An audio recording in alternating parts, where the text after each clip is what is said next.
teman-teman, makasih banyak udah klik video ini. Balik lagi bareng aku Gita, orang Indonesia yang tinggal di Kanada.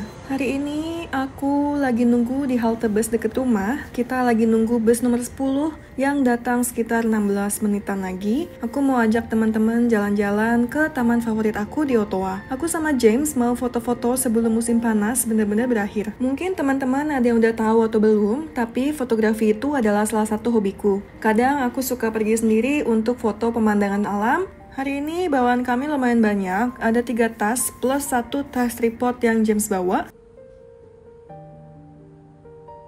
Konsepnya aku pengen bikin photoshoot tuh bertema piknik, jadi kayak di sini ada tikar, sweaternya James biar matching sama punyaku, mainan gelembung, bekal berisi semangka potong, sepatu khusus buat foto nanti, botol minum, dan juga tisu roll. Rasanya summer banget kan kalau ada semangka, biar seger gitu. Tas terakhir itu tas kamera yang aku bawa ini. By the way, halte ini deket banget sama apartemen kami, cuman 2 blok jalan kaki. Bulan lalu juga baru buka supermarket murah namanya Food Basics ini. Jadi makin betah tinggal di sini. Karena bawaan kami banyak, aku nggak sempet ngambil banyak video waktu di bus dan perjalanan lainnya. Tapi sekarang kita udah sampai di area taman, tinggal jalan sekitar setengah jam lagi ke spot yang aku mau. Teman-teman mungkin bisa lihat dan mengerti sendiri kenapa ini jadi taman favoritku. Tamannya tuh luas banget, asri dan hijau yang seger gini. Poin highlight kedua, taman ini deket banget sama danau. Di musim panas, banyak orang sewa kayak atau perahu kecil buat main di air. Tahun lalu aku sama James sering banget main kayak, tapi tahun ini belum sempet dan buatku sendiri kayak udah nggak ada keinginan lagi sih. Emang orangnya nggak terlalu sporty. Anyway, pokoknya taman yang deket sama sumber air itu, menurutku atmosfernya 2 kali lipat lebih syahdu dan menyegarkan nggak cuma fisik, tapi hati dan pikiran juga. Hari ini juga banyak banget serangga berterbangan, tapi entah kenapa, kalau dipadukan sama cahaya matahari kayak gini, bisa-bisanya tetap kelihatan estetik di kamera. Serunya lagi, ini poin ketiga kenapa aku suka tamannya, karena di sini masih banyak hewan liar. Tadi di danau ada Canada Goose, terus aku ketemu kelinci liar lagi di sini yang kecil, gemes banget.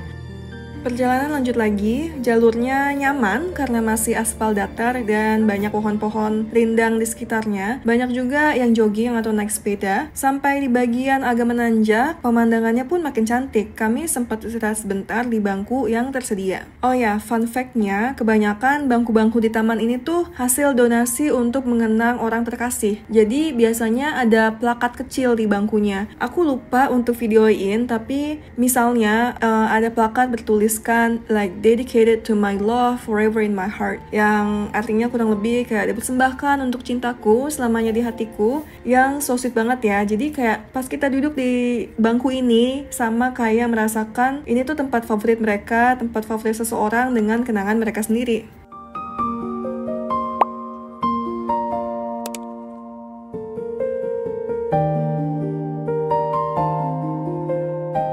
Akhirnya setelah jalan sedikit lagi sampai juga di tujuan aku, namanya adalah Ornamental Gardens. Seneng banget karena masih banyak bunga yang mekar seger di sini. Aku langsung keliling taman buat survei tempat-tempat mana aja yang mungkin bisa aku taruh barang dan setting tripodnya. Sekarang setelah ketemu lokasi yang pas, aku balik ke James yang nunggu di bangku karena capek, lalu mulai eksekusi photoshootnya. Tapi maaf banget karena ribet bolak-balik pasang tripod dan mempersiapkan hal lainnya, aku sampai lupa setup HP buat rekam behind the scenes. Jadi nanti di akhir video aku bakal coba kasih penjelasan soal kamera, tripod, filter, dan gimana proses aku bikin self-portrait ini ya. Untuk sekarang, yuk nikmatin dulu hasil foto-fotonya.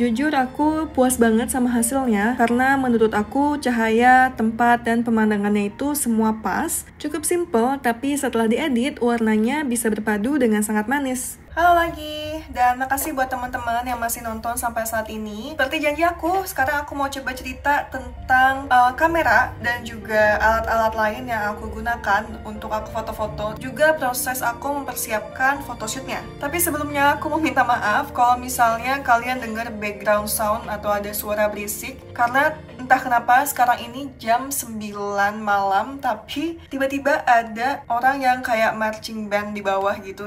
Jadi ya tolong dimaklumi dan semoga nggak terlalu ganggu ya. Oke, kita mulai dari kamera. Jadi ini dia kamera yang aku pakai, Fujifilm. Ya, dan seperti yang bisa dilihat, aku pakai yang versi X-T30. Dan kenapa aku pakai Fujifilm ini? Karena dibanding seri-seri lainnya lebih tinggi, X-T30 itu harganya lebih terjangkau, tapi hasilnya itu dan kualitasnya sudah cukup oke untuk ukuran hobi dan semi-profesional. Dan kedua, karena Fujifilm itu terkenal dengan color science-nya, jadi warna yang keluar dari kamera tuh udah cantik, natural, dan punya nuansa film klasik tanpa harus banyak diedit. Jadi itu adalah salah satu ciri khas dari Fujifilm. Dan X-T30 juga punya body yang ya cukup kecil dan cukup ringan dan compact lah pokoknya. Masih bisa diterima untuk kita bawa selama jalan-jalan tanpa harus membuat aku kecapean. Oke, selanjutnya kita omongin lensanya. Jadi sebenarnya aku cuma punya 2 lensa dan ini adalah main lens aku yang selalu aku pakai untuk pergi keluar dan foto-foto. Ini aku pakai lensa dari Viltrox dan aku pakai ukuran 85mm f1.8. Lensa ini menurut aku punya value for money yang bagus banget. Dengan harga yang masih lebih ramah dibanding lensa Fuji yang asli, kualitas fotonya itu tetap tajam, juga bikin backgroundnya tuh blur kan, kayak bokeh gitu yang halus banget. Cocok kalau lagi ambil potret yang kayak tadi, jadi wajah subjeknya tuh lebih menonjol dan hasilnya kelihatan lebih profesional. Selanjutnya, aku mau omongin tentang salah satu rahasia dari foto aku yang bisa kelihatan dreamy. Jadi, itu terletak di... Kalau kalian bisa lihat, aku ini juga pakai filter. Jadi, filter ini adalah Black Diffusion 1/4 dari K&F Concept. Jadi, fungsi dari lensa ini, coba sebentar aku buka supaya lebih kelihatan. Oke. Jadi fungsi dari lensa ini supaya membuat foto kita itu terlihat lebih lembut, terutama di bagian highlightnya. Jadi kalau misalnya ada cahaya matahari yang nyembul atau dari lampu, hasilnya jadi agak glowy dan punya efek yang dreamy. Dan alat terakhir yang aku pakai adalah ini. Ini adalah tripod yang bantu aku untuk ngambil self portrait. Aku lupa ini apa ya, nggak yakin ini ada namanya atau enggak, tapi yang jelas ini bukan tripod yang bagus-bagus banget. Aku cuman order di Amazon, tapi untungnya walaupun murah cukup kokoh dipakai, bahkan kalau kena angin masih stabil. Oke, sekarang aku mau lanjut cerita tentang sedikit proses kreatif aku siapin sebuah photoshoot. Yang pertama itu adalah cari inspirasi. Biasanya aku mulai dengan cari inspo dulu di Instagram atau di Pinterest. Kalau Instagram memang harus effort dulu, cari fotografer atau akun yang sesuai dengan selera kita. Aku biasanya cari fotografer yang fokus di portrait, terutama tuh biasanya dari Korea atau dari Cina tuh cocok dengan apa yang aku suka konsepnya. Dari situ aku bisa tahu gaya, pose, angle, sampai nuansa warna yang aku suka. Dan kalau dari Pinterest lebih gampang lagi, biasanya kamu tinggal buka Pinterestnya dan cari misalnya keywords dari summer picnic photoshoot. Nanti langsung keluar ratusan contoh foto yang bisa bikin ide kita makin jelas, dan biasanya tuh di Pinterest emang lebih terkurasi gitu ya menurut aku. Dan setelah itu kita bisa langsung lanjut bikin mood board. Mood board ini biasanya semacam kumpulan foto supaya aku punya bayangan jelas tentang temanya. Jadi pas hari H aku udah nggak bingung lagi mau ngambil feel yang kayak gimana.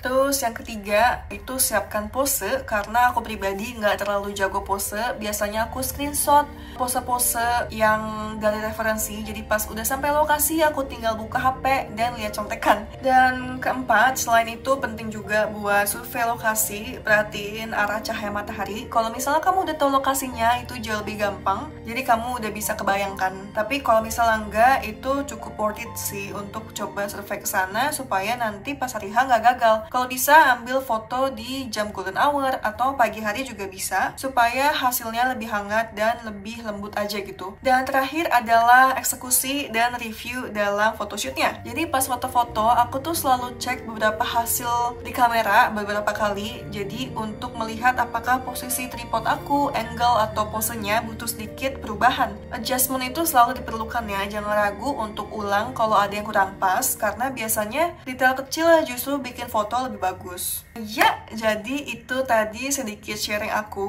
Semoga ini bisa jadi inspirasi buat teman-teman yang suka fotografi atau pengen coba self-portrait. Makasih banyak udah nemenin aku di video kali ini. Jangan lupa kalau kalian suka videonya, komen kalau ada pertanyaan atau ide konten lain, dan subscribe supaya nggak ketinggalan cerita aku berikutnya di Kanada. Sampai ketemu video selanjutnya, bye!